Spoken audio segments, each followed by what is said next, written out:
الحمد لله نحمده ونستعينه ونستغفره ونؤمن به ونتوكل عليه ونعوذ بالله من شرور أنفسنا ومن سيئات أعمالنا من يهده الله فلا مضل له ومن يضلله فلا هادي له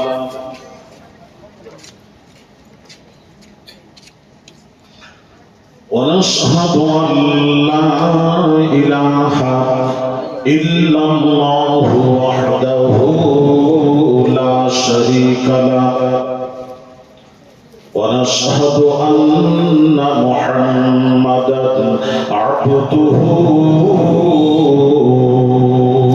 ورسوله أما بعد فقد قال الله تعالى في كلامه المجيد وفرقانه الحميد أعوذ بالله من الشيطان الرجيم بسم الله الرحمن الرحيم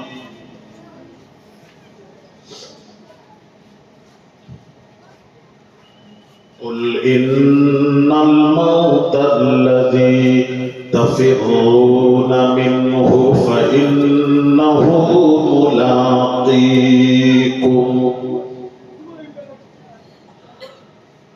ستفترق أمتي على 73 ملة كلهم في النار إلا ملة واحدة قالوا من هي يا رسول الله صلى الله عليه وسلم قال ما أنا عليه وأصحابي رواه الترمذي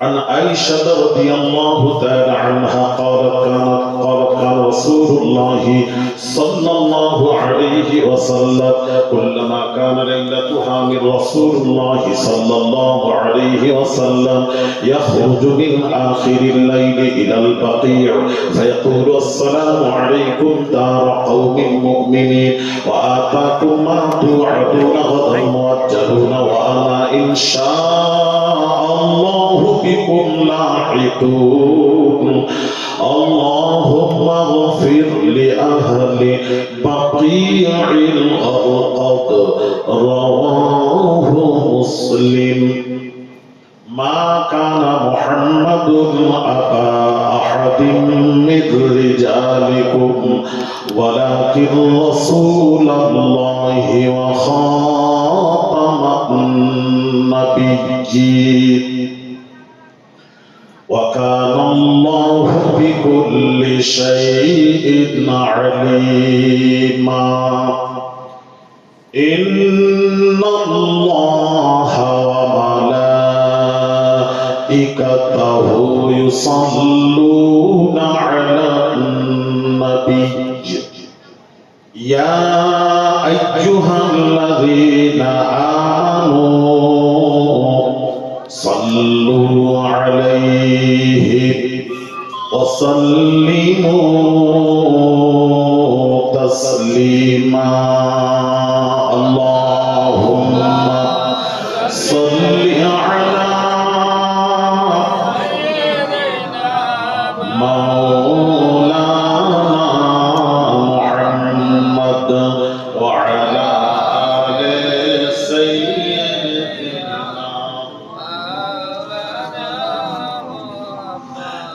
এমন ঘরে যাইতে হবে যে ঘরের নাই ঠিকানা এমন ঘরে যাইতে হবে যে ঘরের নাই বিছানা আল্লাহুম্মা صل على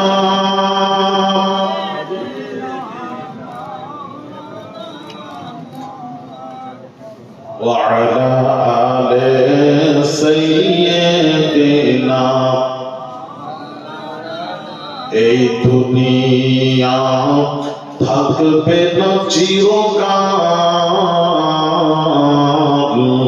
এই দুনিয়া থাকবে না চিরকাল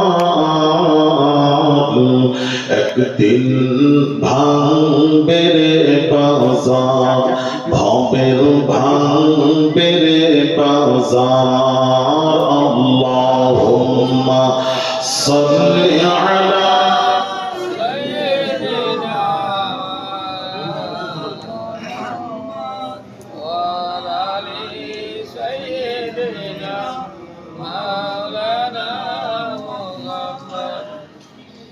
পয়দা হয়ে নূর নবীজি পয়দা হয়ে নূর নবীজি কিসের সাজদা করিলেন সাজদায় পড়ে নূর নবীজি উম্মত বলে কাঁদিলেন আল্লাহুম্মা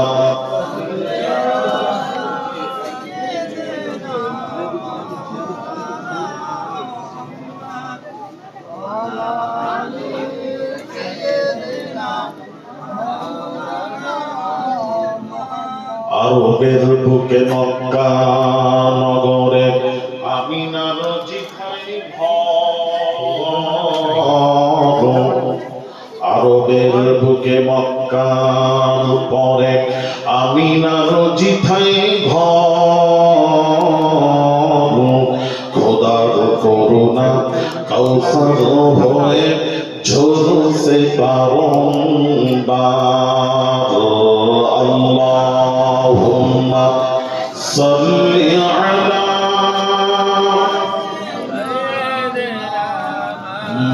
মাওলানা মুহাম্মদ ওয়া আলা আলিহি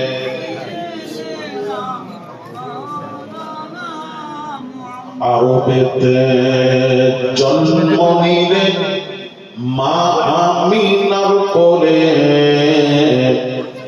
আরবেতে জন্ম নিলেন মা আমিনার কোলে আল্লাহ ছাড়া মাবুদ নাই রে ধর্ম দিলেন খুলে লা ইলাহা ইল্লাল্লাহ জোরে জোরে লা ইলাহা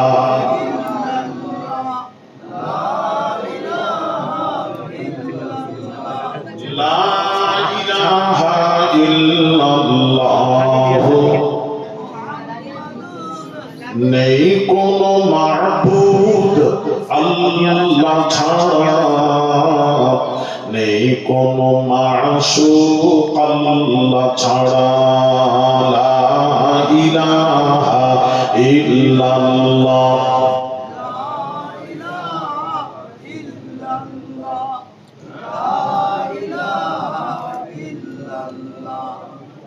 লা ইলাহা ইল্লাল্লাহ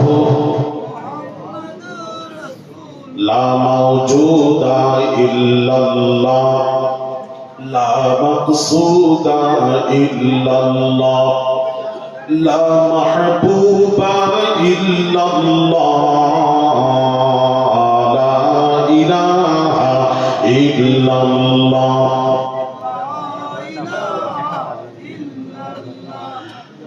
লা ইলাহা ইল্লাল্লাহ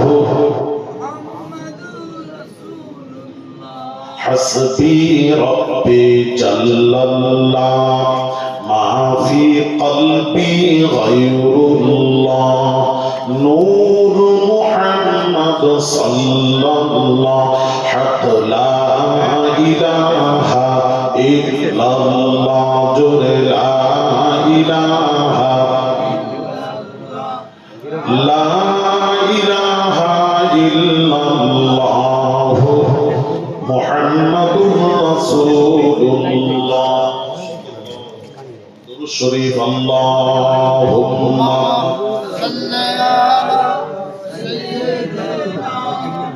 মাওলানা মুহাম্মদ ওয়া আলা আলিহি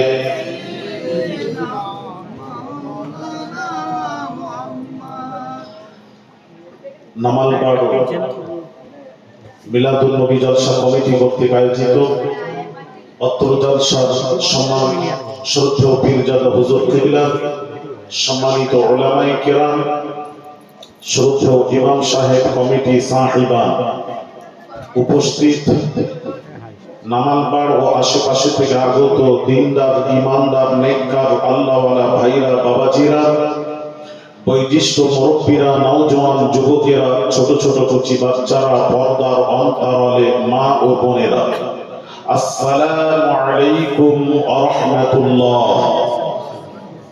আল্লাহ রাব্বুল আলামিনের দরবারে অশেষ মেহেরবানি যে রব্বুল আলামিন এই গুনাহগার নাচিজ আওলাদে রাসূলকে আপনাদের মাঝে হাজির করিয়েছেন। সময় মতো উপস্থিত হতে পেরেছি। বাবা, আমার সময় হলো 4টা। এই মজলিসে ওঠার সময় আমি এগ্রিমেন্ট করে দিয়েছি 4টা, 3:30 নয়, 3টাও নয়, 3:30 নয়, 4টা। হ্যাঁ, আমি আমার সময়ের আগে এসেছি। এক বক্তা কি মিস করেছে, যাই হোক, মিস্টেক হয়েছে। তো আমি সময়ের পূর্বে আপনাদের মাঝে হাজির হয়েছি, আল্লাহ হাজির করিয়েছেন, এবং যে মাবুদ আমাদেরকে পাড়ায় জান্নাতে বসার মতন সুযোগ নসিব করেছেন, সেই মাহবুবের দরবারে কিছু বলার পূর্বে আমি আপনাদের সকলকে নিয়ে একবার কালেমাতুশ শুকর আদায় করি। সকলেই উচ্চ আওয়াজে সমস্বরে সকলেই বলি আলহামদুলিল্লাহ। বাবা, এই যে মাসটি চলছে, শুরু হয়েছে, এই মাসটির নাম হলো শাবান মাস। এই মাসটির সম্পর্কে দয়ার নবী রাহমাতুল লিল আলামিন পাক জবানের পাক কথা নবীজি বলেন, শাবানুশ শাহরি ওয়া রমজানুশ শাহরুল্লাহ। নবীজির পাক জবানের পাক কথা নবী বলেন, শাবান হলো আমি রাসূল আমার মাস, আর রমজান হলো আল্লাহর মাস। এই শাবান মাস পড়ার সাথে সাথে ইউটিউব খুলে দেখুন, এখন কিছু বক্তারা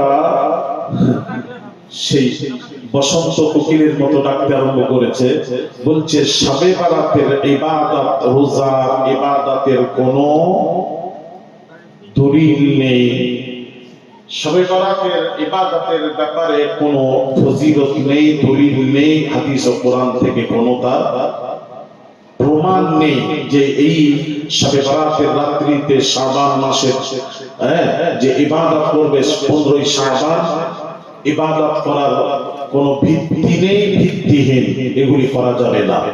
রোজাও রাখা যাবে না, ইবাদত করাও যাবে না।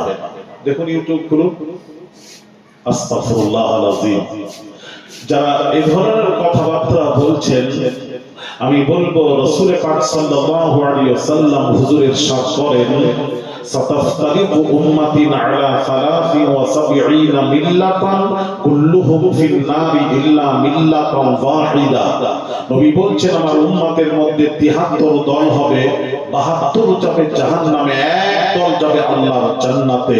যারা বলছেন শবে বারাতের কোনো ইবাদতের কোনো ভিত্তি নেই, এরা হলো সেই 72-এর একের ব্যাখ্যা। একদম জোর গলায় বলছি, কেউ থাকেন আমার সাথে কথা বলতে পারেন, অসুবিধা নেই। হ্যাঁ, পড়াশোনা করি, কথা বলি, জোর গলায় বলি।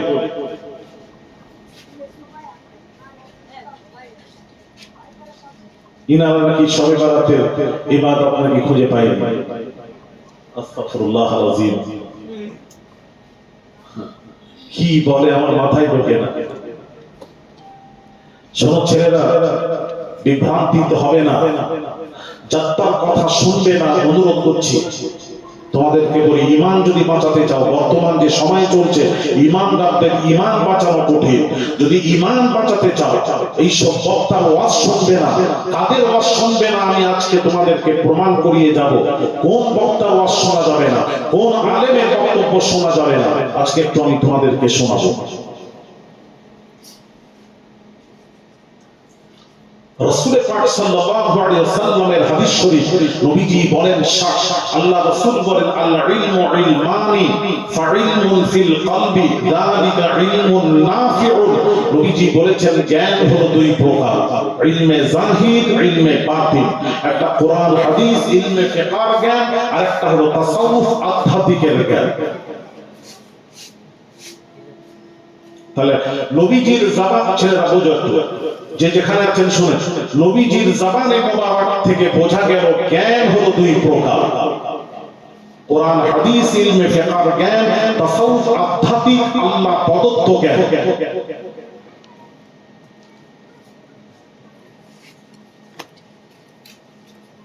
দুই জ্ঞানের মধ্যে বাবাজি, দুই জ্ঞানের সম্পর্কে ইমাম মালিক রাহমাতুল্লাহ আলাইহি পৃথিবীর ওয়ার্ল্ডের যিনি ইমাম, তিনি কি ব্যাখ্যা করেছেন একটু শোনো।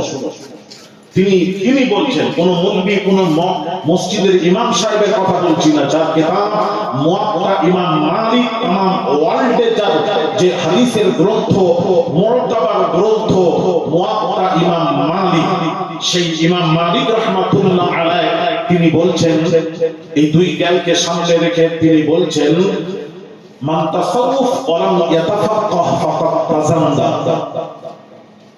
এক ব্যক্তি তাসাউফ শিক্ষা করলো, দুই জ্ঞানের একটা জ্ঞান অর্জন করলো, তাসাউফ আধ্যাত্মিক, লাম ইয়াতাফাক্কাহ কোরআন হাদিস ইলমে ফিকহ জ্ঞান অর্জন করলো না, ইমাম মালিক রাহমাতুল্লাহ আলাইহি তার সম্পর্কে বলেছেন ফাকাদ তাজান্দা, সে হলো জিন্দিক, অবিশ্বাসী, বেঈমান, কাফের।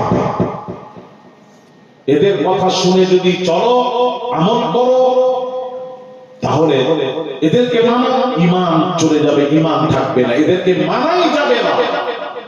তুমি যদি এদেরকে মানো, পৃথিবীতে মুসলমান যদি এদেরকে মানে, তাদেরকে যারা তাসাউফ শিখেছে, কোরআন হাদিসের জ্ঞান নেই, এদেরকে মানলে ঈমান থাকবে না, ঈমান থাকবে না, সে বেঈমান হবে, কাফের হবে। তাহলে ভালো করে বুঝো, কারণ আমি মিলিয়ে দেখলাম কথাটা সত্য। ঢাকাতে এক পীর সাহেব আছেন, বাংলাদেশ ঢাকা পীর সাহেব আছেন। সে পীর সাহেব তোমরা ছেলেরা যারা ইউটিউব ঘাঁটো তারা বলতে পারবে, আমি নাম টাম বলবো না, তোমরা জানবে। সে পীর সাহেব বলছেন, আমি সাইয়্যিদাতুন নিসা, নবীর পরিজাত টুকরা সাইয়্যিদাতুন নিসা ফাতিমাতুজ জাহরা রাদিয়াল্লাহু তাআলা আনহা স্বামী হলাম আমি। জোরে বলুন, হ্যাঁ, সে দাবি করেছে ফাতিমার স্বামী আমি। আরেকটা দাবি করেছে, আমি আল্লাহকে একটা কথা বললাম, আল্লাহ আমার কথা শুনলেন না, তখন আমি আল্লাহকে এক ধমক দিলাম, সরাসরি আল্লাহর সাথে কথা বললাম, আমার কথা শুনলেন না, আমি ধমক দিলাম, আমার ধমক খেয়ে আল্লাহ আমার কাজটা সাথে সাথেই করে দিলেন। জোরে বলে দেখেন, এই তাসাউফ শিখেছে, আধ্যাত্মিক শিখেছে, কোরআন হাদিসের জ্ঞান নেই। কোরআন হাদিসের জ্ঞান থাকলে আল্লাহ পাক কোরআনে কি বলেছেন শোনো, আমরা পড়াশোনা করেছি, আমাদের আকারে ধরা পড়ে গেছে ওর ভণ্ডামি। আল্লাহ কোরআনে বলেছে, মা কানা লিবাশারিন আন ইউকাল্লিমাহুল্লাহু ইল্লা ওয়াহইয়ান আও মিন ওয়ারাই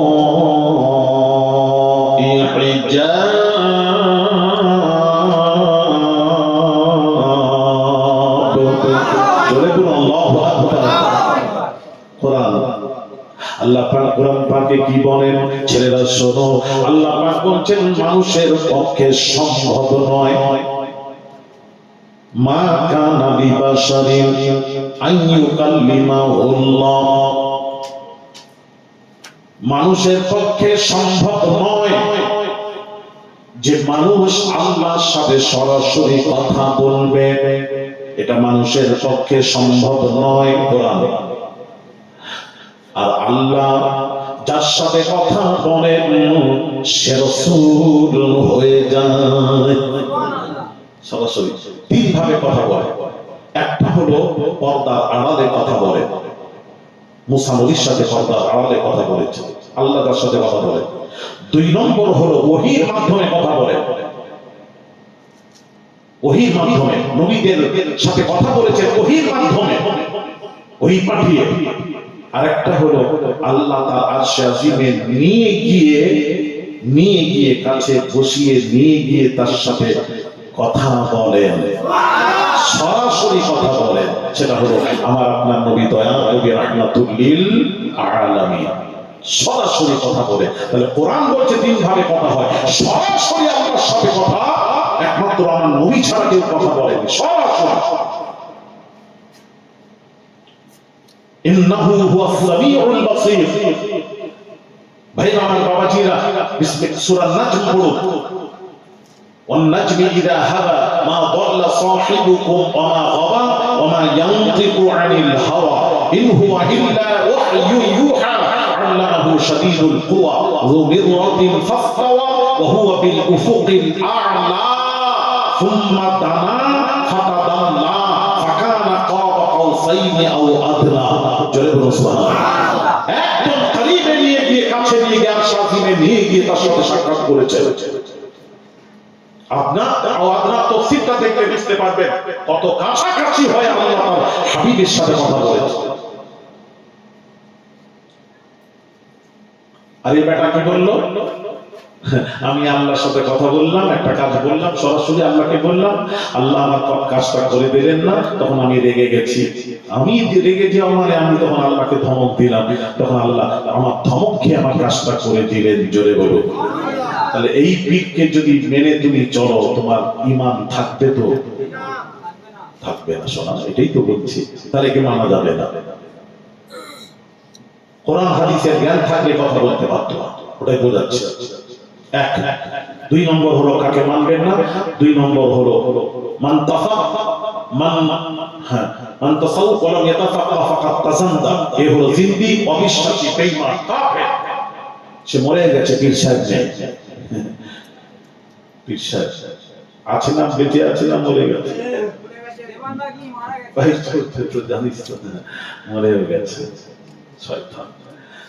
সে যখন আল্লাহকে ধমক দেয়, ইবলিস সে এসে ওকে স্যালুট করে বলছে, এই আমি তো ওখানে থাকতাম জান্নাতে, বেহেশতে ছিলাম, আমিও কিন্তু আল্লাহকে ধমক দিইনি। আমি এত বড় পাপ আমিও করি, যে পাপ করেছিস তুই, তো এত বড় পাপ আল্লাহকে ধমক দিয়েছিস, তুই তো আমার দাদু। জোরে বলুন। ইবলিসও স্যালুট করতে থাকে। তাহলে ইবলিস তাকে স্যালুট করেছে, সে কত বড় ইবলিস, বদমাইশ কোথাকার। একে মানবেন না। তারপর দ্বিতীয় হলো মান তাফাক্কাহ ওয়া লাম ইয়াতাসাওয়াফ। এক ব্যক্তি কোরআন হাদিস ইলমে ফিকহ জ্ঞান অর্জন করলো, অনর্গল কোরআনে তাফসীর করছে, হাদিস পড়ে হাদিসের ইবারত পড়ে ব্যাখ্যা করে যাচ্ছে, আরবির কথা বলে যাচ্ছে, কিন্তু লাম ইয়াতাসাওয়াফ, আধ্যাত্মিক নেই, আল্লাহ প্রদত্ত জ্ঞান অর্জন করলো না। ইমাম মালিক রাহমাতুল্লাহ আলাইহি তার সম্পর্কে বলছেন ফাকাদ তাফাসসাক, সে হলো ফাসিক। ফাসিকের ইবতিদা জায়েজ নয়। আমি একটা ফার্সিতে শব্দ পড়েছি, ছেলেরা দুটি কাজ থেকে বাঁচার চেষ্টা করবে। মিম হাকিম খাতরায়ে জান, মিম মোল্লা খাতরায়ে ঈমান। এর মানে হচ্ছে কি? মানে হলো অসুস্থ হলে হাতুড়ে ডাক্তারের কাছে চিকিৎসা করাবে না। হাতুড়ে ডাক্তারের কাছে যদি চিকিৎসা করাও তাহলে ও তো বুঝবে না জ্বর কয় প্রকারের।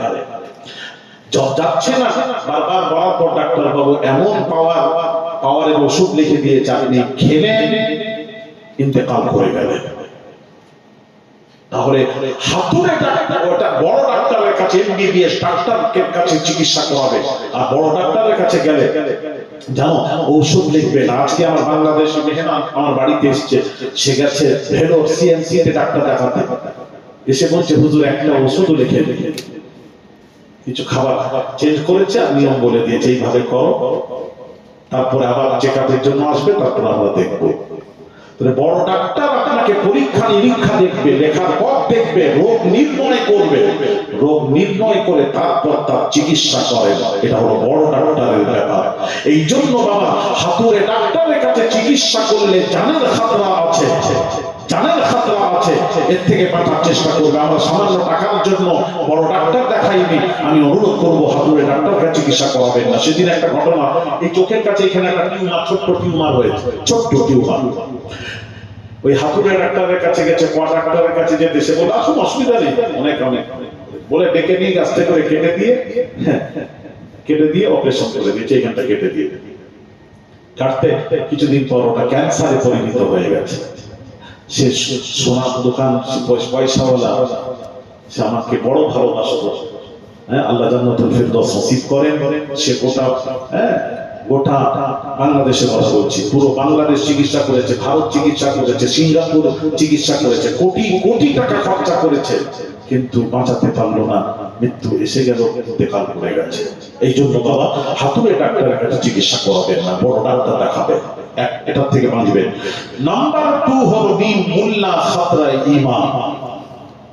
নিমুল্লাহ খাতরায়ে ঈমান, মানে এটা মানে হচ্ছে পরিপূর্ণ জ্ঞান নেই, কোরআন হাদিস ইলমে ফিকহ জ্ঞান আছে, আধ্যাত্মিকের জ্ঞান নেই, তাহলে পরিপূর্ণ হলো না। নাকিস ইলম যার আছে, অর্ধেক জ্ঞান আছে, নিমুল্লাহ ওদেরকে বলা হয়। এদের কথা শুনে যদি আমল করো, ঈমানের খাতরা আছে। কিসের খাতরা আছে? একটু জোরে বলো। ঈমানের খাতরা আছে শোনা। এই জন্য বলছি ওদের কথা শুনবে না। আস্তাগফিরুল্লাহ আযীম। বাংলাদেশে একজনের ওয়াজ আমাকে শোনানো হলো, হ্যাঁ, আমার শরীর জ্বলছে, আর এদেরকে ছেলেরা বলে আবার বড় মাওলানা। আস্তাগফিরুল্লাহ আযীম। তোমাদেরকে বলি, কি দেখে তোমরা বিচার করো? তোমরা ব্যক্তিগত দেখো, হেলিকপ্টারে কে উঠছে, কার কত লোক হচ্ছে, কে কত টাকা নেয়, এটাই দেখে তোমরা সিদ্ধান্ত নাও যেটা বড় মাওলানা। আমাকে একটু বোঝাও তো বাবা, বড় মাওলানা বলছো যে জ্ঞানী, জ্ঞানী বলার আগে তোমাকে বুঝতে হবে, জ্ঞানী বলার আগে তার বক্তব্য শোনো। বক্তব্য যদি রাসূলের শানকে নিয়ে আজমতের কথা বলে, মনে করবে সে বড় আলেম, বড় জ্ঞানী। যদি রাসূলের শান না হলে বাড়িতে শানকে ঘাটাতে থাকে, ভাববে এটা ৭২-এর এক। ঠিক কি না? ধরে বলে। আর ওদেরকে বড় বলছো, আমার সামনে এসে কথা বলো না। তোমার ঈমান দুর্বল বলে তুমি এই ধরনের কথা বলছো। তোমার যদি ঈমান থাকবে এই ধরনের কথা বলতে না। রাসূলের বিরুদ্ধে কথা বলে যাচ্ছে, আর তুমি তাকে বলছো ইনি কত বড় বদমাইশ কথা।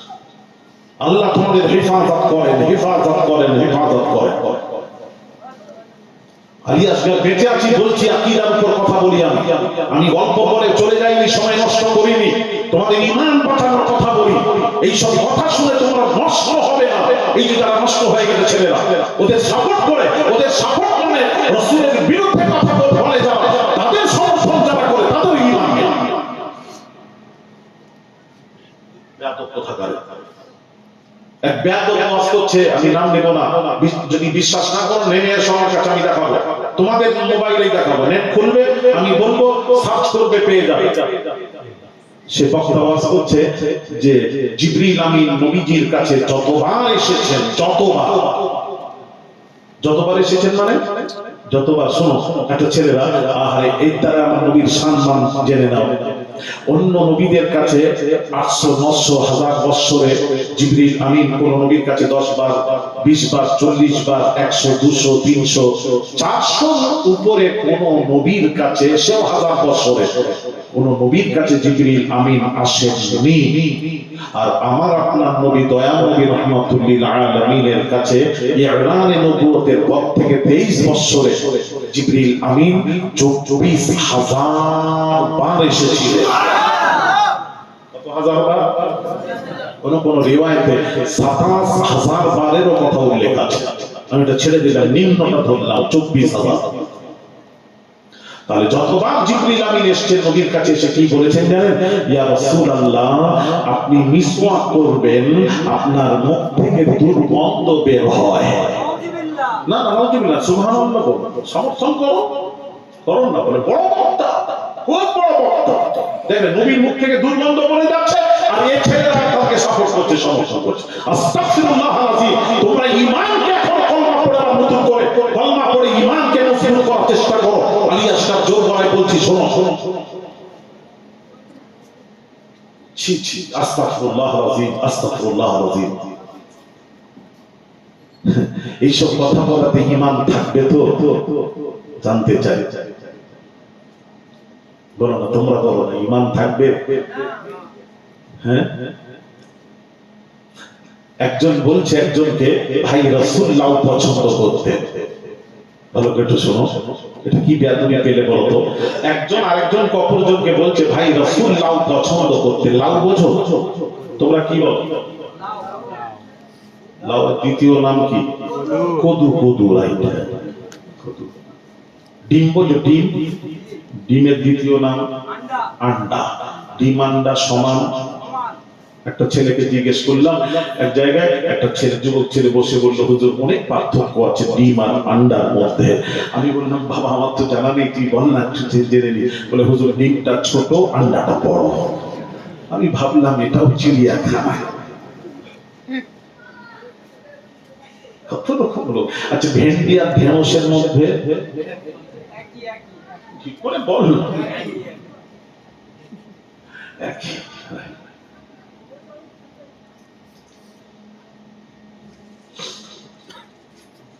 ভাই আমার বাবাজিরা, হ্যাঁ কি বলছিলাম যেন? লাউ পছন্দ করতেন রাসূল। একজন অপরকে, দুইজনের কথা হচ্ছে, ওকে বলছে রাসূল লাউ পছন্দ করতেন। ভালো করে বুঝো। বলার সাথে সাথে যাকে বলছে রাসূল লাউ পছন্দ করতেন, সে বেচারা বলে ফেললো, আমি লাউ পছন্দ করি।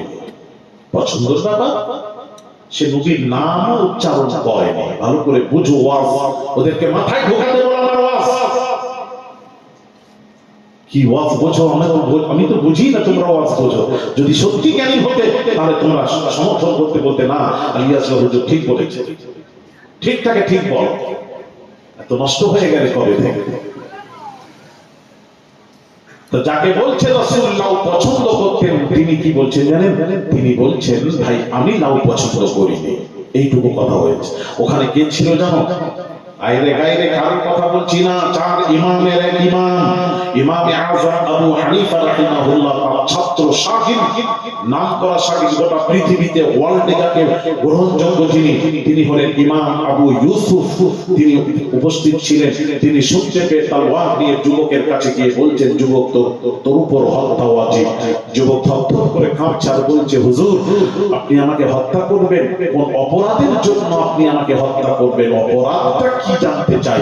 যারা রাসূলের সামনে বেয়াদবি করে, তারা কিন্তু অপরাধ তারা বুঝতে পারে না। আল্লাহ বলছেন, আমি বুঝতে দিইনি। তারা যদি বুঝে নাই, তারা আমার কাছে ক্ষমা চাইলে আমি ক্ষমা করে দেব, যার জন্য যে বোঝার তৌফিক দিইনি। এই জন্য ওরা বলে, আমি হক আইনা বাপের বেটায় ও হক তো বের করে দেব।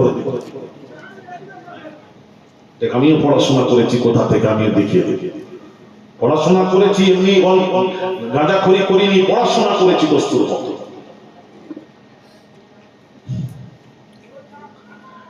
ভাইয়ের আমার, বাবাজিরা, ইমাম আবু ইউসুফ রাহিমাহুল্লাহ তিনি বলছেন, তোর অপরাধ শুনো। তোর অপরাধ হলো, ওই প্রথম ব্যক্তি যখন বলল রাসূল লাউ পছন্দ করতেন, নবীর নাম নিয়ে যখন বলল রাসূল লাউ পছন্দ করতেন, ওই কথার পরিপ্রেক্ষিতে তুমি বললে আমি লাউ পছন্দ করিনি। তাহলে তোমার অনিচ্ছাকে রাসূলুল্লাহ ইচ্ছার মোকাবেলায় কথাটা ব্যক্ত করেছো। এটাই রাসূলের শানে চূড়ান্ত বেয়াদবি। আর যারা রাসূলের শানে বেয়াদবি করে, তারা হয় মুরতাদ মানে বেঈমান। আর তাদেরকে ইসলামিক কান্ট্রি হলে তাদেরকে হত্যা করা ওয়াজিব। তাহলে এটাই যদি এইটুকু কথা যদি বেয়াদবি হয়, এটাই যদি বেয়াদবি হয়, তাহলে যা বলছে রাসূলের মুখ থেকে দুর্গন্ধ বের হয়, এটা বেয়াদবি নয়। কথা বলো না, বড় বেয়াদব। আরেকটা বেয়াদব বেরিয়েছে, আমি নাম নেব না বেয়াদবদের। সে বলেছে, দাঁড়িয়ে কিয়াম করা, সালাম পড়া, আমরা সালাম পড়ি, ওটা হারাম, আমার কাছে হারাম। ও বাপের বেটার কাছে আমার প্রশ্ন ছুঁড়ে দাও, বলে দাও, ওকে সমাজের কাছে হারাম যদি যখন বলেছে তাকে এই সুবুত থেকে তাকে প্রমাণ করাতে হবে, হারাম কোরআন ও হাদিস থেকে কোনো দলিল নিয়ে এসে হারাম প্রমাণ করাতে হবে, তাকে সমাজের কাছে যেহেতু বলেছে তাকে প্রমাণ করাতে হবে। মৃত্যু পর্যন্ত টাইম দিলাম ওকে দেখাবে বলেন হারাম। এই কথা বুঝতে পারছো? আর কিছু ছেলেরা হয়ে হয়ে করছে ছবি রাসূলের শানে সালাম পড়বো সেটাকে হারাম বলে কি করে? কোন দলিল ভিত্তিক বললে আমাদেরকে বড় সমাজের কাছে এসে খাস করে ওলামায়ে দেওবন্দ তাবলীগ ভাইদেরকে বলছি, কেউ যদি থাকো আজকে আমার সামনে এসে দাঁড়িয়ে বাপের বেটা যদি হয়ে থাকো দাঁড়িয়ে বলো কিয়াম হারাম, দাঁড়িয়ে নবীকে সালাম দেওয়া হারাম, হারাম প্রমাণ করাবে, আমি আজকে খোদা কসম করে বলছি আমি ওয়াজ ছেড়ে দেব। হাজলাম করছো, আবার তারপর সমর্থনের কথা বলছো, তোমার আকাবিররা কথা বলে না তুমি কথা বলছো, তোমার গুরুর গুরুজন কথা বলে না তুমি কথা বলছো, মজা নিচ্ছ।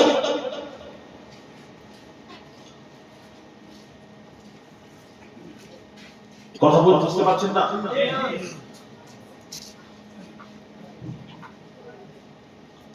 আপনি করবেন না, কেউ করবেন, এটা মুস্তাহাব মুস্তাহসান, করলে সওয়াব, না করলে কোনো গুনাহ নেই। কাউকে জোর করবেন না। আমরা অনেক জায়গায় আমরা জলসায় যাই, আমি তো গোটা ভারতবর্ষ ঘুরে বেড়াই, বাংলাদেশ ঘুরে বেড়াই, অনেকে করেনি, ভালো আমরা জোর করিনি, এক কান ধরে তুলে দাও, এটাও বলা ভুল। কেন কান ধরে তুলবে? সে ভালো লাগে না, করবে না, এটা ফরজ ওয়াজিব নয়, কান ধরে তুলে দেবে, এটাও করবেন না, বাড়াবাড়ি হয়ে যাচ্ছে। আর আপনিও বলবেন না এটা হারাম, হারামও বলতে পারবেন না, বাড়াবাড়ি হয়ে যাচ্ছে। বাড়াবাড়ি করে সমাজে ফিতনা ফাসাদ ছড়াবেন না, আমি অনুরোধ করছি। ফুরফুরা সিলসিলা মুজাদ্দিদুস জামান দাঁড়িয়ে সালাত ও সালাম পড়েছেন, 5 হুজুর কিবলা পড়েছেন, বিয়াক্কানা পীর আওলাদে রাসূল মুজাহিদ ইসলাম পীর কামেল শাহ সুফি সৈয়দ আহমদুল্লাহ পীর কিবলা নফরাল্লাহু মারকাদা দাঁড়িয়ে সালাম পড়েছেন, আল্লামা ওসিহাটি হুজুর দাঁড়িয়ে সালাম পড়েছেন, আব্দুল মাহমুদ মেদিনীপুরি হুজুর দাঁড়িয়ে সালাম পড়েছেন, ডক্টর মোহাম্মদ শহীদুল্লাহ সাহেব 18 ভাষায় এমএ পাস পণ্ডিত দাঁড়িয়ে সালাম পড়েছেন, নিসারুদ্দিন আহমদ সাদসিনা হুজুর দাঁড়িয়ে সালাম পড়েছেন, আহমদ রাজা খান বেরেলভী রাহমাতুল্লাহ আলাইহি দাঁড়িয়ে সালাম পড়েছেন। আর উলামায়ে দেওবন্দের চারজন ওনাদের যে হেড আশরাফ আলী থানভী, রশিদ আহমদ গঙ্গোহী, কাসিম নানভী, হোসেন আহমদ মাদানী, এই চারজনের পীর ও মুর্শিদ হলেন হাজী ইমদাদুল্লাহ মুহাজিরে মক্কি। পীর মুর্শিদ দিনার কাছিনারা মুরিদ হয়েছে, উনি ফয়সালে হাফতে মাসালার মধ্যে লিখছেন, আমি বৎসরে মিলাদুন নবীর মজলিসের আয়োজন করি, ওই মজলিসে আমি দাঁড়িয়ে নবীকে সালাম দিই, মজা পাই। হ্যাঁ, তাহলে তুমি যে হারাম বললে, আপনারা জানেন হারামকে হালাল যদি কেউ মনে করে, নবী যেটা হারাম করে গেছেন আর হারাম নবী করবেন, আমরা ব্যক্তিগত কোনো জিনিসকে হারাম বলতে পারবো না, ব্যক্তিগত কেউ হারাম করতে পারবে না। আমরা শরীয়ত নয়, শরীয়ত হচ্ছে রাসূল পাক সাল্লাল্লাহু আলাইহি ওয়াসাল্লাম, ভালো করে বোঝো, শরীয়ত নবী, ওই নবী শরীয়ত নয়, আমি নবী শরীয়ত নয়, শরীয়ত হচ্ছে মুহাম্মদ রাসূলুল্লাহ সাল্লাল্লাহু আলাইহি ওয়াসাল্লাম হলো শরীয়ত। উম্মতের কোন ব্যাপারে একবার হ্যাঁ বলে দিয়েছেন হারাম হয়ে গেছে, উম্মতের কোন ব্যাপারে না বলে দিয়েছেন হারাম হয়ে গেছে। হারাম হালালের দায়িত্ব আল্লাহ তাআলা রাসূলের উপর। আমি কি বোঝাতে পারছি কথা? তুমি আমি কি করে বললে আমি আমার কাছে এটা হারাম, আমি হারাম করে তুমি আমার কাছে হারাম, তো হারাম তো প্রমাণ করিয়ে দাও না, একটু দলিল দাও না। হ্যাঁ, দাও না দেখি, কত মজা, কত বাপের বেটা বড় মাওলানা হয়েছে, কি পড়াশোনা করেছে একটু দেখেই নি। কিচ্ছু নেই শোনা, এটা হাইলাইট করছে অনেকগুলো।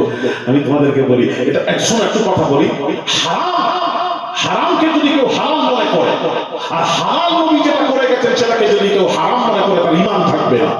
গোটা পৃথিবীর আলেমদেরকে জিজ্ঞেস করে না, ওয়ালিয়াস করে কথা রেকর্ডিং করা নোট হচ্ছে, আলহামদুলিল্লাহ কথা বলছি একদম গ্যারান্টির সাথে, তার ঈমান থাকবে না। তাহলে হাজী ইমদাদুল্লাহ মুহাজিরে মক্কি যে দাঁড়িয়ে সালাম করেছেন, তাহলে হালাল মনে করে পড়েছেন, এটা যদি হারাম হতো উনি করতেন না। কথা বলো না, কথা বুঝতে পারছো না? হারাম হলে হারাম জিনিস হাজী ইমদাদুল্লাহ মুহাজির মক্কি করবেন না, হালাল মনে করে করেছেন, তাহলে তোমার ফতোয়া দিয়ে হাজী ইমদাদুল্লাহ মুহাজিরে মাক্কি দাঁড়িয়ে সালাম পড়া যদি হারাম হয়, উনি হালাল মনে করে করেছেন, তোমার ফতোয়া দিয়ে হাজী ইমদাদুল্লাহ মুহাজিরে মাক্কির ঈমান নেই।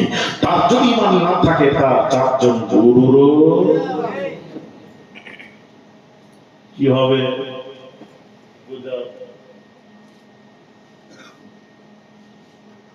বুঝাও। এক নাম্বার 2 প্রসঙ্গ এসে গেছে বলে দিই। শাব্দুল হক মুহাদ্দিস দেহলভী রাহমাতুল্লাহ আলাইহি, ভারতবর্ষ, বাংলাদেশ, পাকিস্তানে কোনো মৌলবি নেই বলবে মানবো না, এত বড় মুহাদ্দিস। তিনি কি বলছেন শোনো। তিনি একটা কিতাব লিখেছেন আখবারুল আখিয়ার। এই কিতাবের মধ্যে উনি লিখছেন, একটু শুনুন। আয় আল্লাহ, मेरा कोई अमल ऐसा नहीं है जो तेरे दरबार में पेश करने के लायक समझो। हर अमाल में फसाद नीयत मौजूद रहती है। আল্লাহ, আমার তেমন কোন আমল নেই নিখুঁত আমল তোমার কাছে পৌঁছানোর মতো। প্রত্যেক আমলের মধ্যে দুটি বিচ্যুতি রয়েছে। अलबत्ता मुतहक़ीर और फ़क़ीर का एक अमल सिर्फ तेरी ज़ात पाक की इनायत की वजह से बहुत शानदार है। তবে আল্লাহ, আমার আমলের মধ্যে একটা নিখুঁত আমল থাকতে হলে একটা নিখুঁত আমল আছে। কি আমল? না, নিখুঁত মানে কি? কোনো ভুল নেই। না, ভুল নয়। নিখুঁত মানে কোনো খাদ নেই, নিখুঁত, একদম পারফেক্ট, এতে কোনো ভেজাল নেই, নিখুঁত, কোনো খুঁত নেই। নিখুঁত আমল আছে, একটাই আমল, নিখুঁত আমল থাকতে হলে একটাই আছে। ওটা কি? ভালো করে শুনুন। শাব্দুল হক মুহাদ্দিস দেহলভী হুজুর লিখছেন, ও ये है कि महफिल मिलाद के मौके पर मैं खड़े होकर सलाम पढ़ता हूँ। একটু জোরে বলে।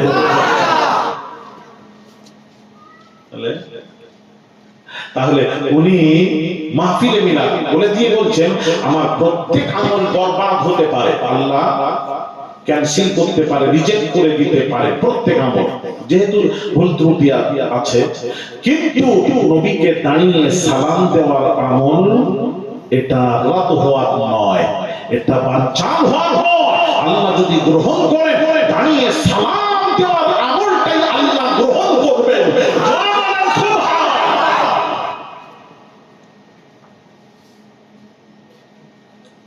কথা কি বোঝা যাচ্ছে? বোঝা যায়নি? এটা দাঁড়িয়ে সালাম দেওয়া কত বড়। এদিকে তাকাও ভাইরা, আমার বাবা জিরা, আল্লাহ কোন তরুণের যুবকেরা, বাবা জিরা, আল্লাহ কোন আমল করেননি, আল্লাহ কোন আমল করেননি। সমস্ত আমলের ব্যাপারে আল্লাহ বান্দাদেরকে হুকুম করেছেন। নামাজের হুকুম হয়েছে, খবর নেই। রোজার হুকুম আছে, খবর নেই। হজের হুকুম আছে, খবর নেই।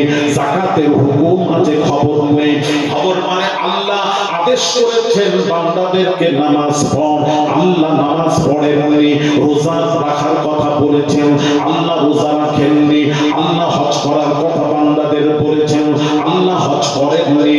যাকাত দেননি, বান্দাদেরকে হুকুম করেছেন, খবর নেই।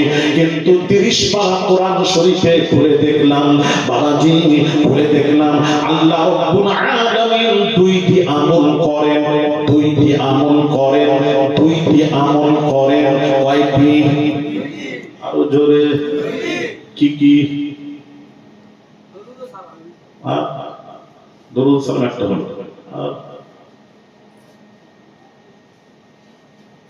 আরেকটা রেখে যাচ্ছি।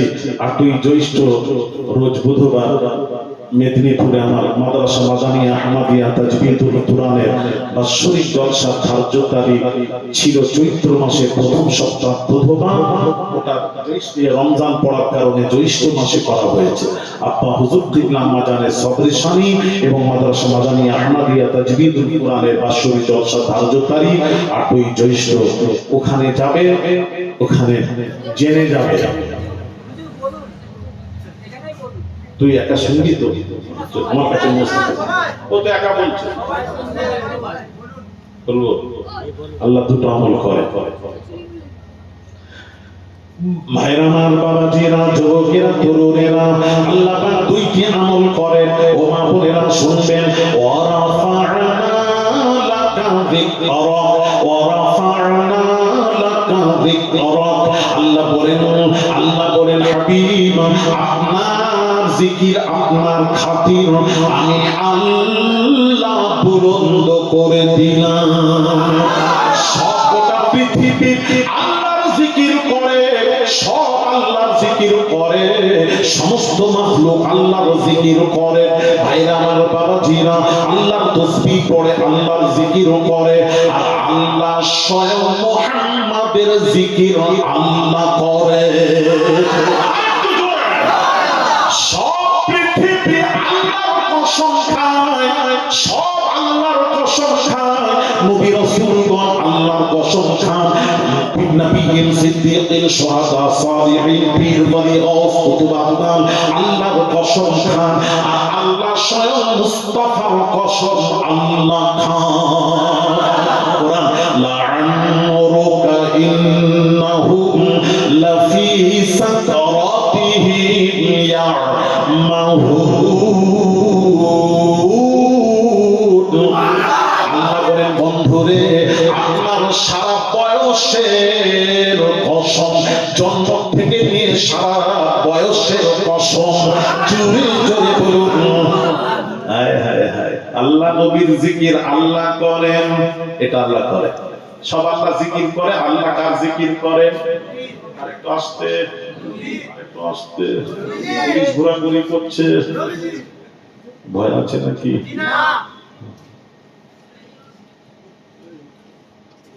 ভাইরা, বাবাজিরা, কমিটির ছেলেরা কোথায়? সব ঘুমিয়ে গেছে। কমিটির ছেলেরা ঘুমিয়ে গেছে, জলসা করবে এদের। কোথায় দেখতে পাচ্ছেন? সব এসে বসবে তো নাকি না জলসা? এই তো কিছু কাম সামান্য আছে বলে, হ্যাঁ, এটা কমিটির লোক ছেলেরা। ভাইরা আমার, বাবাজিরা, এদিকে তাকাও, এদিকে তাকাও। বিরিয়ানি রেডি আছে, রেডি আছে। এত তাড়াতাড়ি করে ফেললে কি করে? ঠান্ডা হয়ে যাবে। 12টা রেডি হয়ে গেছে। অনেক অ্যাডভান্স কাজ হয়। বাবা, বিরিয়ানি দেওয়া হবে, এসো। এক্ষুনি সব চলে আসবে, দেখো বিরিয়ানি কথা শুনে। এই বললাম না, সব রেডি আছে। তুমি কানে বলে দাও, বিরিয়ানি দেওয়া হচ্ছে, সব চলে আসবে। সকালবেলা দেখবে বিরিয়ানির সময় কত শ্রোতা আসে, ওগুলো তাবারুকের শ্রোতা। কথা ঠিক শুনে না।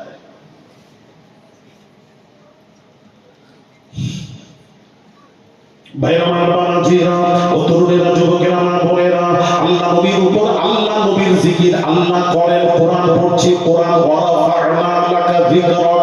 আল্লাহ বলেন, হাবিব, আপনার জিকির, আপনার খাতির আমি আল্লাহ উঁচু করে দিলাম। অর্থাৎ আল্লাহ নবীর জিকির করেন, আল্লাহ নবীর জিকির করেন। একটা নাম্বার 2 হলো কোরআন, ইন্নাল্লাহা ওয়া মালাইকাতাহু ইউসাল্লুনা আলান নবী। নিশ্চয়ই আল্লাহ ও তার ফেরেশতা ইউসাল্লুনা আলান নবী, নবীর উপর দরুদ ও সালাম পাঠ করেন, দরুদ ও সালাম পাঠ করেন। আল্লাহ স্বয়ং পাঠ করেন। আল্লাহ ফেরেশতাকে নিয়ে বললেন, আয় আমরা মিলে ঝুলে আমার হাবিব, আমার রাসূল, শুধু হাবিব নয়, মুহাম্মদ হলেন মুহাম্মাদুর রাসূলুল্লাহ।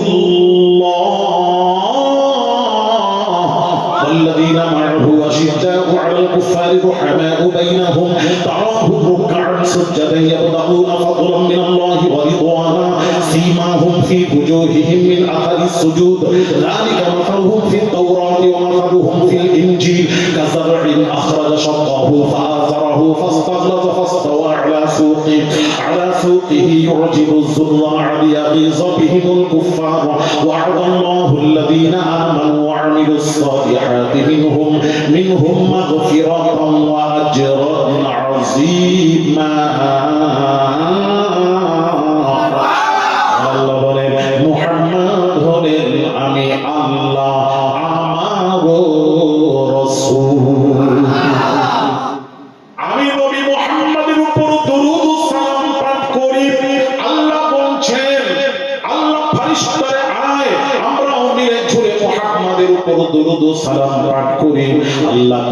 যিনি নবীর উপর দরুদ ও সালাম পাঠ করেন, এইবার আল্লাহর বান্দারা বলছেন, মাবুদ গো, তুমি তো ফেরেশতা যিনি তোমার নবীর উপর দরুদ ও সালাম পাঠ করছো, আমরা তো বঞ্চিত হয়ে গেলাম। আল্লাহ বলেন, দরুদ ও সালামের ব্যাপারে তোদেরকেও বঞ্চিত করব না। আল্লাহর কোরআন, ইয়া আইয়ুহাল্লাযীনা আমানু, আল্লাহ কোরআনে বললেন, হে বিশ্বাসীরা যারা ঈমান এনেছো, আখিরি নবীর উম্মতদেরকে আল্লাহ বলছেন, হে বিশ্বাসীরা, ইয়া আইয়ুহাল্লাযীনা আমানু, হে নবীর উম্মতেরা, আমার রাসূলকে যারা মেনে নিয়েছো, আল্লাহ তাদেরকে বলছেন, সাল্লু আলাইহি, মুহাম্মাদের উপর দরুদ পড়ো, ওয়া সাল্লিমু তাসলিমা, সালাম দাও, সালাম দাও।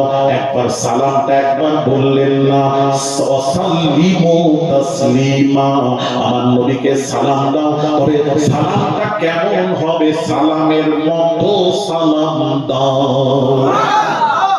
হায় হায়, আল্লাহ নিজে আমাদেরকে হুকুম করলেন, নবীকে সালাম দাও। এবার কিভাবে দেব? বসে দেব না দাঁড়িয়ে দেব? ওটা বলেন, সালাম দাও। তাহলে আপনি বসেও দিতে পারেন, দাঁড়িয়েও দিতে পারেন। তাহলে দাঁড়িয়ে যারা দেবে তাদেরকে আপনি বলতে পারবেন না হারাম, যারা বসে দেয় হারাম বলতে পারবেন না। হারাম বললে নবীর একটা হাদিস এনে তুমি দলিল দিয়ে প্রমাণ করাও এটা হারাম। পৃথিবীর কোন মৌলবীর ঘরে ক্ষমতা নেই। হারাম তো না, তুমি করবে না, ঠিক আছে। ওলামায়ে দেওবন্দ করেন না, ঠিক আছে, অনেকেই করেন না, অনেকেই করেন, ঠিক আছে। হারাম হলে করতেন না। ভাইরা আমার, বাবাজির একটা কথা বোঝাই, ভাইরা আমার বড়, তাহলে আল্লাহ দুইটি আমল করেন। কি কি? নবীর উপর জিকির করেন, আর কি করেন? দরুদ ও সালাম পাঠ করেন। এই দুইটি আমল আল্লাহ করেন। এবার বলুন, এই সমাজ যুবকেরা আমার দিকে তাকাও, 5 ওয়াক্ত নামাজ পড়া কি? একটু জোরে পরিপূর্ণ বড় কথাটা হয়নি।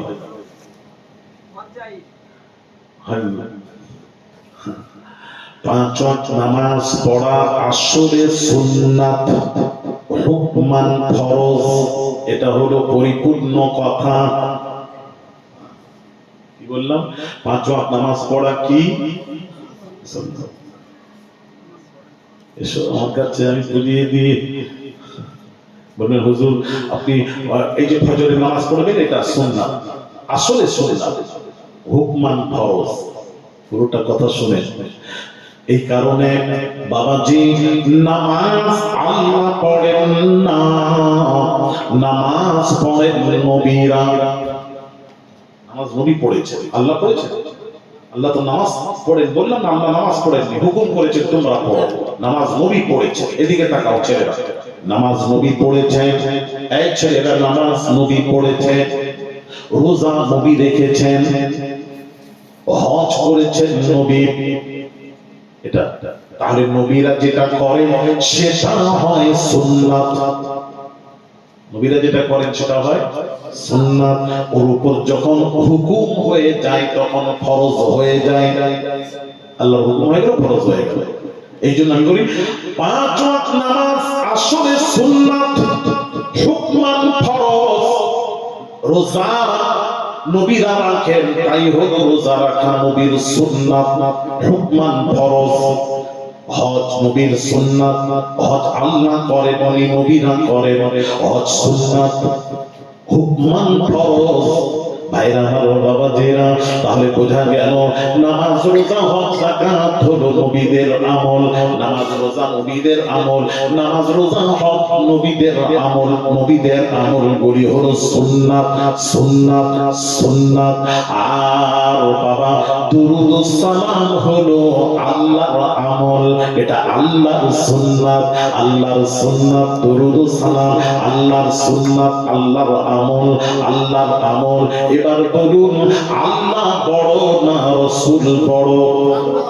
আর একটু জোরে একবার কে আল্লাহু আকবার, আল্লাহু আকবার। আল্লাহ মহান, আল্লাহ বড়, আল্লাহ বড়, আর আল্লাহ আমলও বড়। আল্লাহ বড় হলে আল্লাহর আমল ছোট হবে? বড়। ভালো করে বুঝতে পারছো কথা? আল্লাহ বড়, আল্লাহর আমলও। নবী ছোট, নবীর আমলও ছোট। তাহলে নবীর আমল হলো নামাজ রোজা, আর আল্লাহর আমল হলো দুরূদ ও সালাম। তাহলে আল্লাহ বড়, আল্লাহ বড়। তাহলে আল্লাহ যখন বড়, দুরূদ ও সালাম নামাজ রোজা হতে বড়। আরেকটু জোরে আল্লাহর আমল বড়, সেই আমলটাকে তোমরা কি করে বলছো হারাম?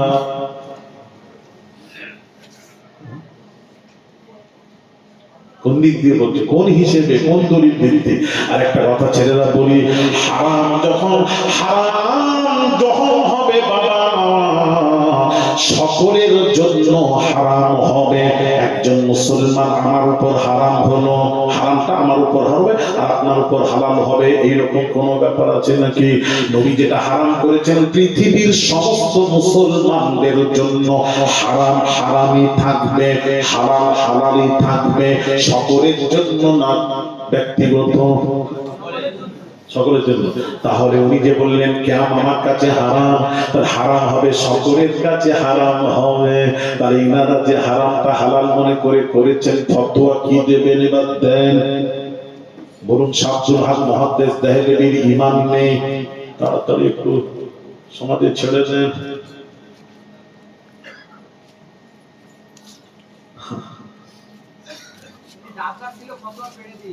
ডাবগাছ থেকে পেড়ে দিয়েছে, ডাব চুরি করে।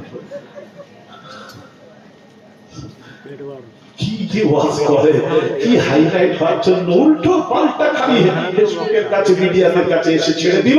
আর মানুষ, কিছু মানুষ গ্রহণ করছে, কিছু মানুষ গ্রহণ করছে। আস্তাগফিরুল্লাহ আযীম। কি বলে আমার মাথায় ঢোকে না। আল্লাহ হেফাজত করেন। এগুলি না বোঝার দ্বন্দ্ব, নবীকে যারা বুঝেছে তারা দ্বন্দ্ব করে না। আর ইয়া নবী সালাম আলাইকা নিয়ে ব্যঙ্গ করেছে, ব্যঙ্গ করেছে।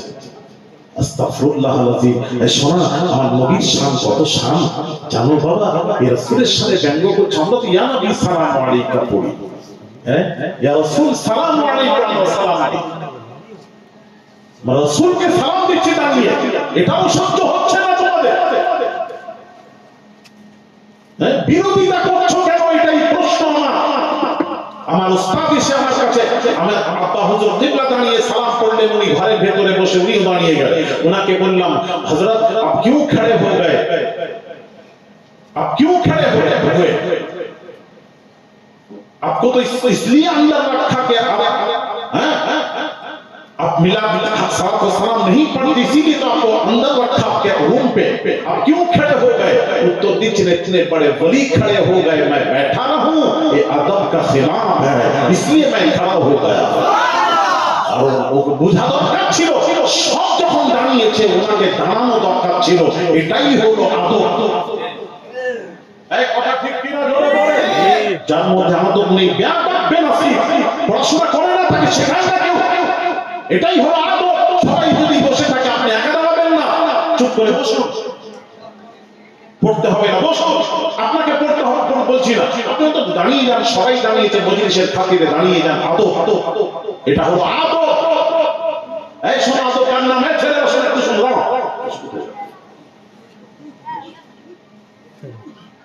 একটু শোনো, তোমাদের দরকার আছে। কথা বলবে, যখন কথা বলবে তোমাদের দরকার আছে। চার ইমামের এক ইমাম, ইমাম শাফিঈ রাহমাতুল্লাহ আলাইহি, চারটা ইমাম হক। কেউ বলে দিতে পারবে আমার সামনে এসে চারটা ইমাম হক নয়? চারটা ইমাম হক কে বলেছেন?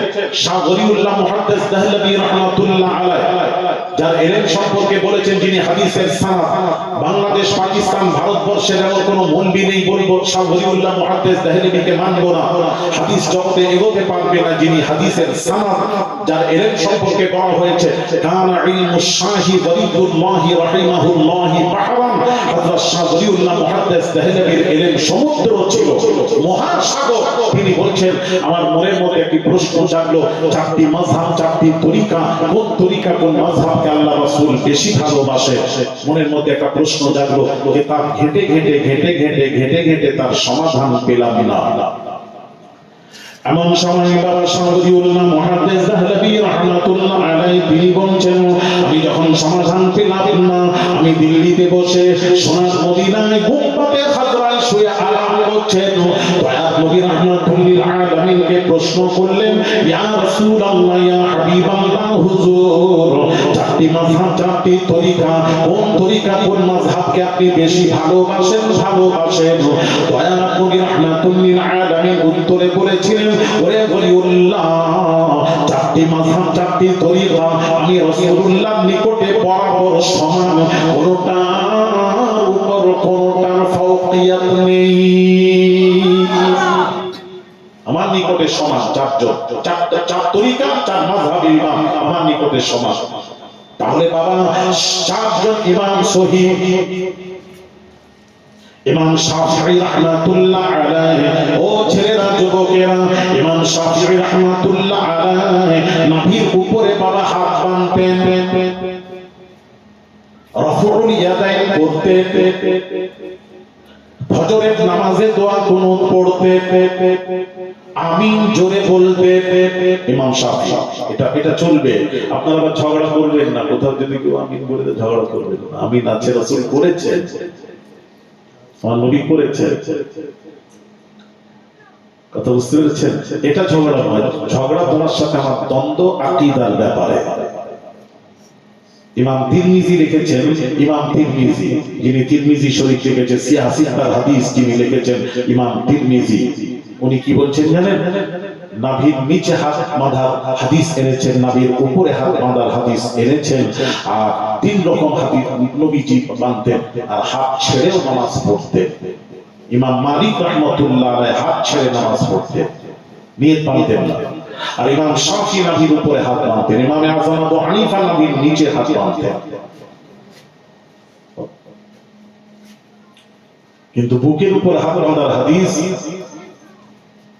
খুবই দুর্বল, খুবই দুর্বল।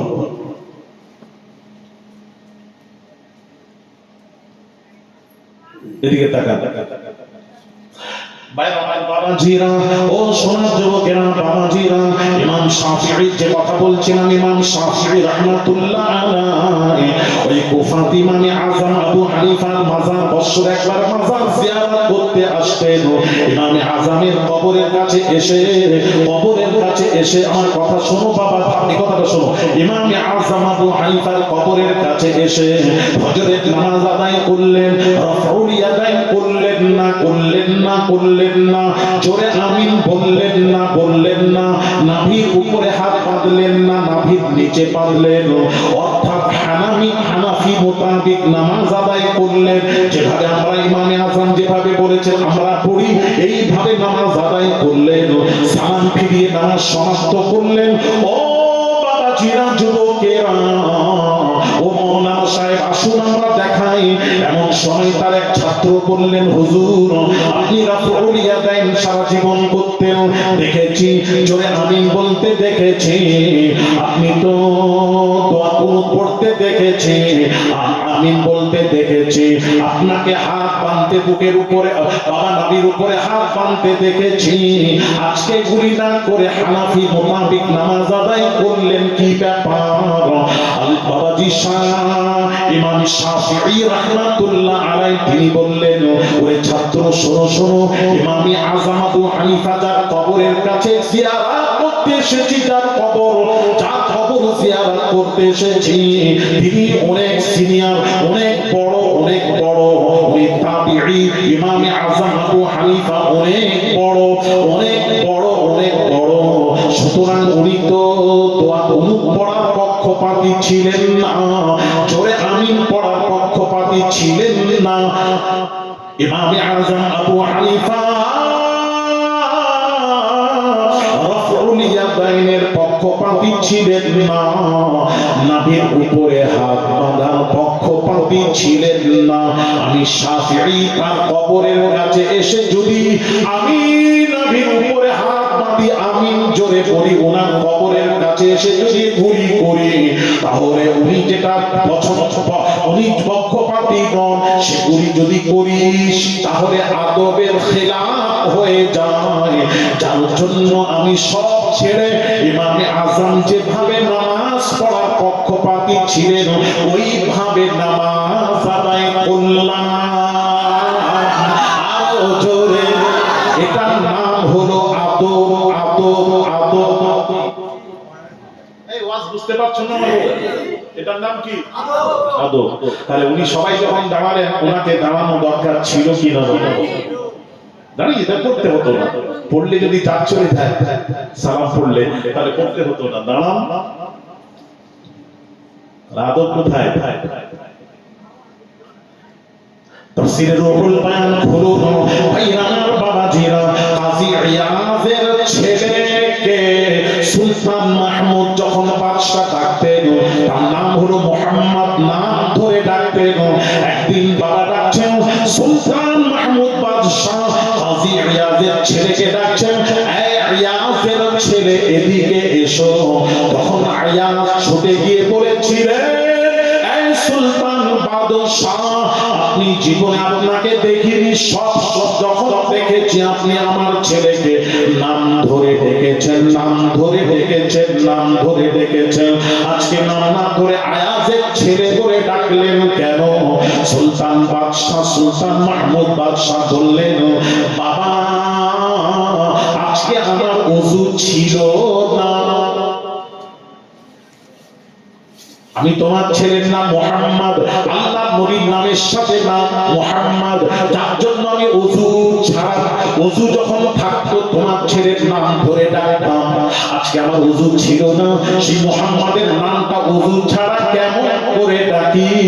যার জন্য এই আয়াতের ছেলে বলে ডেকেছি। নাম ধরে ডাকাটা আদবের খিলাফ। এ ওয়াজ বুঝতে পারছেন না? নাম ধরে ডাকাটাও আদবের খেলাফ। তাহলে আদব আছে কিনা কথা বলে বুঝে। তাহলে উনি ওইটা করে যদি দেখাতো সমাজকে, সমাজ কত খুশি হতো। বলতো দেখেন সত্যি আলেম বলে আমরা সত্যি তাকে গুরুত্ব দিতাম, বলতাম সত্যি জ্ঞানী। হ্যাঁ,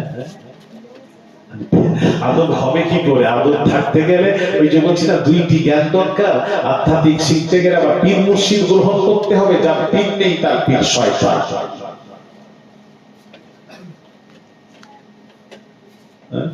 পীর গ্রহণ করলো না, পীর গ্রহণ করে যদি তাসাউফ শিখতো, ওই জ্ঞান শিখতো, এদিকে তাকান, তাহলে তাসাউফের প্রথম সবক হলো আত-তাসাউফু ওয়া হুয়া ফিল আদাবি। তাসাউফের প্রথম সবক হলো আদব, আদব, আদব, আদব। তাসাউফের প্রথম সবক আদব। দেখবেন আদব, আদব। ছেলেরা শোনো না বাবা, একটু বলছি বুঝুন, একটু মাথায় ঢোকাও না। এই ব্যক্তিগত টেনে কথা বলো কেন? আমার নবীর সামনে বেয়াদবি হচ্ছে, ব্যক্তিগত কথা কেন? কথা যেটা হক জানিয়ে বলো সমাজের কাছে। এই ছেলেরা শোনো, নবীর চাচা আব্বাস রাদিয়াল্লাহু তাআলা আনহুকে একজন প্রশ্ন করছে। দেখেন প্রশ্ন করছে, আব্বাস বয়সে আপনি বড় না আপনার ভাতিজা মুহাম্মদ সাল্লাল্লাহু আলাইহি ওয়াসাল্লাম বয়সে বড়? বয়সে কে বড়? প্রশ্ন ছিল। উত্তর হওয়া দরকার ছিল, এটা সঠিক উত্তর, মানে একদম সঠিক উত্তর হতো যে বয়সে আমি বড়, আব্বাস চাচা বলতেন বয়সে আমি বড় বলে দিয়ে বলতেন নবীর সব দিক দিয়ে বড়। এটা শেষের কথা হওয়া দরকার ছিল, এটাই হলো উত্তর। বয়স আমি বড়, যেহেতু বড় বড় বলবে না। হায় হায় হায়, প্রশ্ন আদব কাকে বলে? নবীর ব্যাপারে কথা বলতে গেলে কত আদব রাখতে হয়, এই মৌলবীদের মাথায় আছে? রডে একটা একটাই দেখবে, যে চেনে সেই কেনে। রডে একটাই না, বলো না, সবাই চেনে, সবাই কিনবে, চিনবে তো কিনবে। আপনি যখন ছেলেরা, তোমরা যখন আমাকে চিনবে যে আওলাদে রাসূল পীরের আওলাদ, তখন তো তোমরা সম্মান করবে।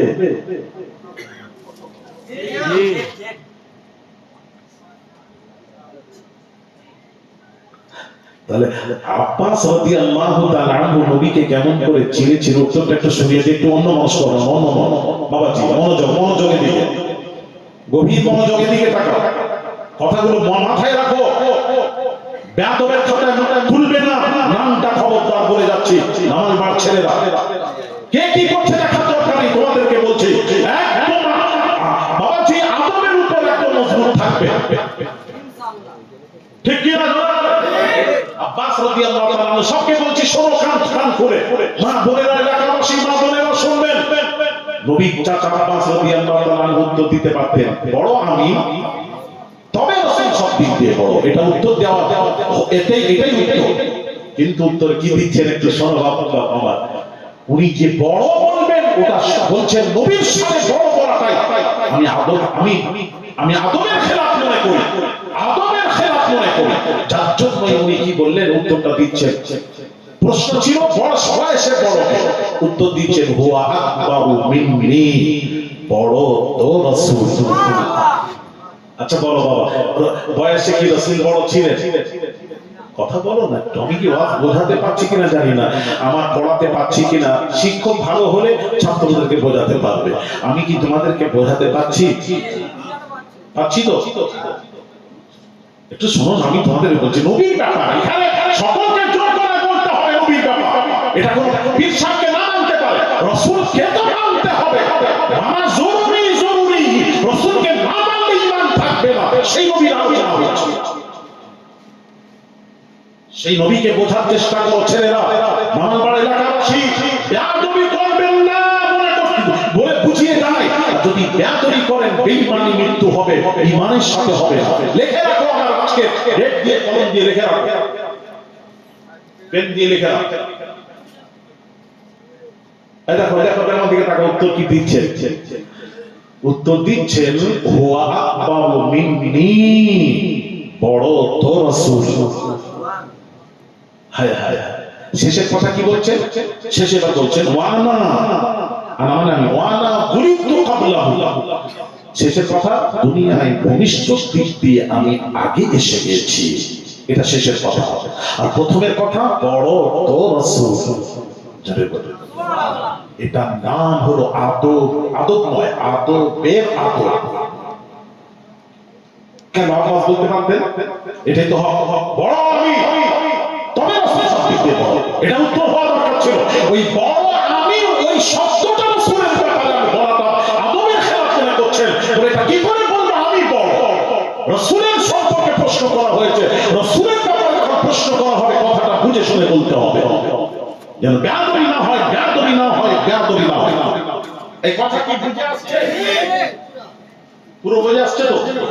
তাহলে তোমরা নবীর নাম নিয়ে ব্যঙ্গ করো কেন? আমি জানতে চাই, তোমাদের ঈমান কি শেষ হয়ে গেল? হ্যাঁ, নবীর সামনে ব্যঙ্গ করলে কি হবে? সামান্য বেয়াদবি করলে কোরআন কি বলছে? কোরআনকে তো মানো, কোরআন কি বলছে শোনো। এক সাহাবী নবীর সাথে কথা বলতে গিয়ে খালি আওয়াজটা উঁচু হয়ে গেছে, আওয়াজটা, সাহাবীর আওয়াজটাই উঁচু, করণীয় কিছু নয়, জেনে শুনে নয়, অজানা আওয়াজটা উঁচু হয়ে গেছে। আল্লাহর কসম ছেলেরা, মা বোনেরা, কোরআন কি বলছে একটু কোরআনকে লক্ষ্য করো।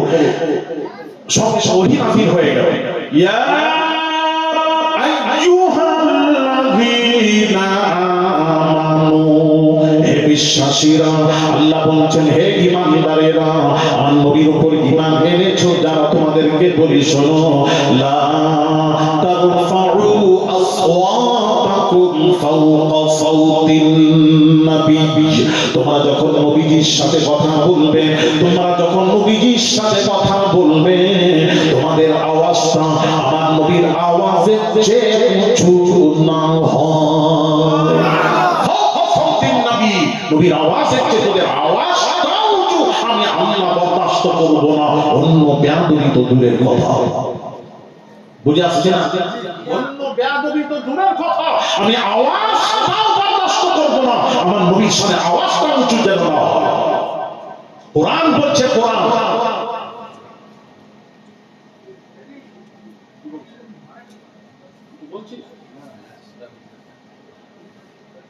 ভাইরা আমার বাবাজিরা কি বলছেন আল্লাহ শোনো পাশাপাশি, ওয়ালা তাজহারু লাহু বিল কওলি কাজাহারি বা'দিকুম লিবা'দিন। আল্লাহ পাক বলছেন এক অপরের সাথে যেভাবে কথা বলো তোমরা আমার নবীর সাথে ওইভাবে কথা বলা যাবে না। যদি করো, আল্লাহ বলছেন এবার আল্লাহ যদি আমরা করি কি করবে তুমি? এবার প্রশ্ন বান্দাদের, আল্লাহ যদি নবীর উপর আওয়াজ, কথা বলতে গিয়ে আওয়াজ উঁচু হয়ে যায়, বা এক অপরকে যেভাবে আমরা ডাকাডাকি করি নবীকে ওইভাবে সম্বোধন করে ডেকে ফেললাম, বেয়াদবি করলাম, যদি করি তাহলে তুমি কি করবে?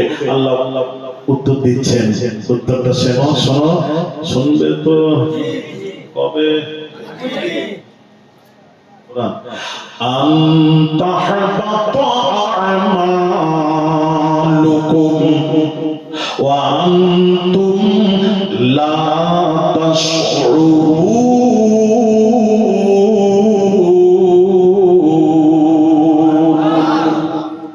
আল্লাহ পাক বলছেন তোমরা যদি নবীর সঙ্গে বেয়াদবি করো আমি আল্লাহ তোমাদের আমলকে পণ্ড বরবাদ করে দেব, পণ্ড বরবাদ করে দেব।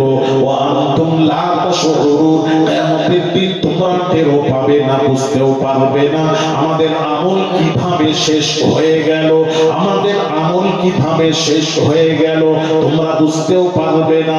তোমরা মনে মনে করছো আমরা এত দুনিয়ায় নামাজ পড়েছি, এত রোজা রেখেছি, হজ করেছি, যাকাত দিয়েছি, সব নামাজ রোজা যাকাত করছি, ভরা ভরা আছে, এইবার ঢালবো, খাবো, আজও পাবো। কিয়ামতের দিন যখন উঠবে দেখবে তোমার কলসি খালি। আল্লাহ খালি হলো কি করে? দেখছে সামান্য একটা ফুটো হয়ে গেছে, পানি সব শেষ। ফুটোটাই হলো নবীর শানে বেয়াদবি, বেয়াদবি করেছো, আমল শেষ। এখানে আমল শেষের অর্থ হলো সমস্ত মুফাসসিরগণ লিখেছেন আমল শেষ হওয়ার অর্থ হলো যার ঈমান থাকে না তার আমল বরবাদ হয়ে যায়। রাসূলের শানে যদি এতটুকু বেয়াদবি করে কিঞ্চিত পরিমাণ জেনে শুনে তার ঈমান থাকে না, থাকবে না। আমি কি বোঝাতে পারলাম না? তার ঈমান থাকবে না। এই জন্য একটা কথা বলবো, এই জন্য আমি আলিয়াসের একটা কথা বলি, ঈমান আনলে হবে না। আমরা ঈমান এনেছি, ঈমান আনলে হবে না। ঈমানের উপর মৃত্যু পর্যন্ত টিকে থাকা, আনার পর ঈমানের উপর টিকে থাকাটাই হলো মূল জিনিস। কথা বুঝতে পারলে?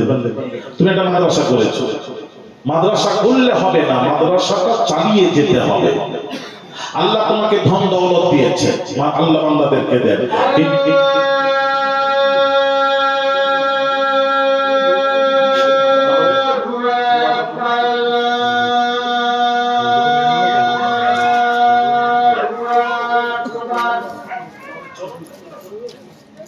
Allah